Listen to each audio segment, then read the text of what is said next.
नमस्कार दोस्तों, कैसे हो आप सब। आशा करती हूँ आप लोग ठीक होंगे। आज सुनाएंगे ननद भाभी आप सभी को बहुत ही प्यारा चटाकेदार गीत है। तो विदाई गीत है।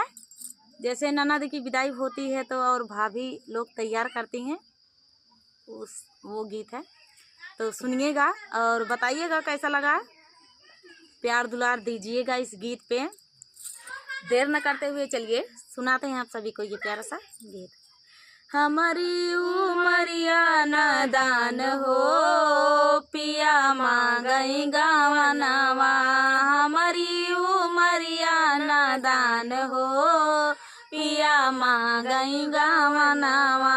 हमारी उमरिया नादान हो, पिया मांगई गावनावा।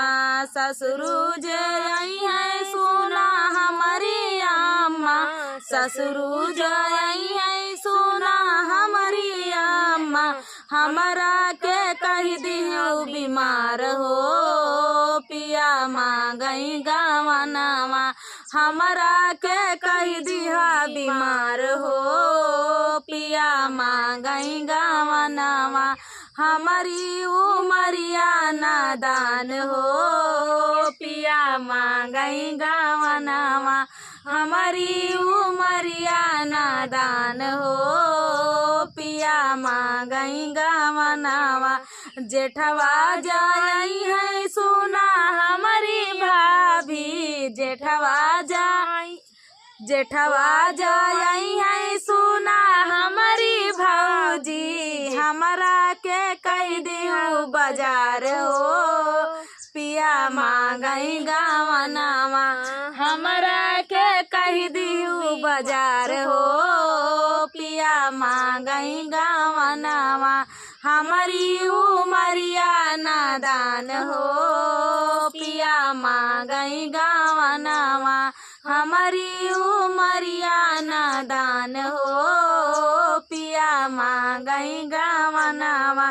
देवराजे आई है सुना हमारी दीदी, देवराजे सुना हमारी दीदी। ओ नहु का दियो लौटाई हो, पिया मांगई गावनावा।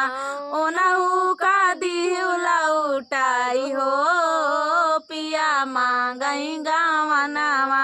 हमारी उमरिया नादान हो, पिया मांगई गावनावा। हमारी उमरिया नादान हो, पिया मांगई गावनावा। सैया जे आई है सुना हमारी सखिया, सैया जाई है सुना हमारी सखिया। कई दियो सोलह सिंगार हो, हम जाइब गावनावा। कई दियो सोलह सिंगार हो, हम जाबै गावनावा। हमारी उमरिया नादान हो, पिया मांगई गावनावा। हमारी उमरिया नादान हो, पिया मांगई गावनावा। तो दोस्तों ये प्यारा सा गीत आप सभी को कैसा लगा कमेंट में बताना दोस्तों। मिलते हैं अगले वीडियो में, तब तक के लिए नमस्कार।